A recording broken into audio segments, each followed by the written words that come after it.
مولانا جلال الدین رومی، محبت اور حکمت کی روشنی۔ بہت عرصہ پہلے افغانستان کے خوبصورت شہر بلخ میں ایک بچہ پیدا ہوا۔ اس کا نام جلال الدین رکھا گیا۔ یہ بچہ غیر معمولی ذہانت اور تجسس رکھنے والا تھا۔ اسے ہمیشہ زندگی کے بڑے سوالات ستاتے تھے۔ زندگی کا مقصد کیا ہے؟ خوشی کہاں سے ملتی ہے؟ اس کی یہ عادت تھی کہ ہر بات کے پیچھے چھپا مطلب تلاش کرتا۔ جب جلال الدین ابھی چھوٹا تھا، اس کے والد بہا الدین، جو ایک عظیم عالم اور استاد تھے، اپنے خاندان کے ساتھ ہجرت کر کے اناطولیہ کے علاقے قونیہ پہنچے۔ قونیہ اس وقت علم و حکمت کا مرکز تھا، اور یہی جگہ جلال الدین کی پہچان بن گئی۔ والد کی تربیت اور علم کا سفر۔ بہا الدین نے اپنے بیٹے کو محبت، حکمت اور ایمان کی گہرائیوں سے آشنا کیا۔ جلال الدین بچپن سے ہی نہایت ذہین تھے، اور جلد ہی انہوں نے فقہ، فلسفہ اور دینی علوم میں مہارت حاصل کر لی۔ وہ اپنے والد کے علم کے وارث بنے اور قونیہ میں ایک معروف استاد کے طور پر پہچانے جانے لگے۔ لیکن جلال الدین صرف ایک عالم نہیں تھے، وہ ایک حساس دل رکھنے والے انسان تھے۔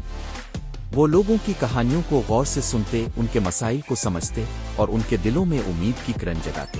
شمس تبریزی کی ملاقات، زندگی کا موڑ۔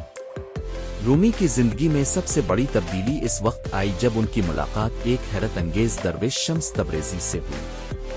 شمس کوئی عام انسان نہیں تھے، وہ صوفیانہ حکمت سے بھرپور شخصیت کے مالک تھے۔ وہ دنیا کو ایک مختلف زاویے سے دیکھتے تھے اور رومی کے دل میں چھپی بے چینی کو سمجھ گئے۔ ایک دن شمس نے رومی سے پوچھا، تمہارا خدا تمہارے لیے کون ہے؟ یہ سوال رومی کے دل میں آگ لگانے جیسا تھا۔ شمس نے انہیں یہ سکھایا کہ خدا کو صرف کتابوں میں نہیں، دل کی گہرائیوں میں تلاش کرنا چاہیے۔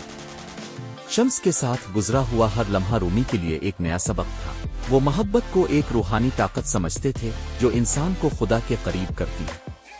رومی اور شمس کے درمیان ایک ایسی دوستی قائم ہوئی جو روحانی سفر کا سنگ میل بن گئی۔ شمس کی جدائی، غم سے شاعری تک۔ لیکن یہ دوستی زیادہ دیر نہ چل سکی۔ ایک دن شمس اچانک غائب ہو گئے۔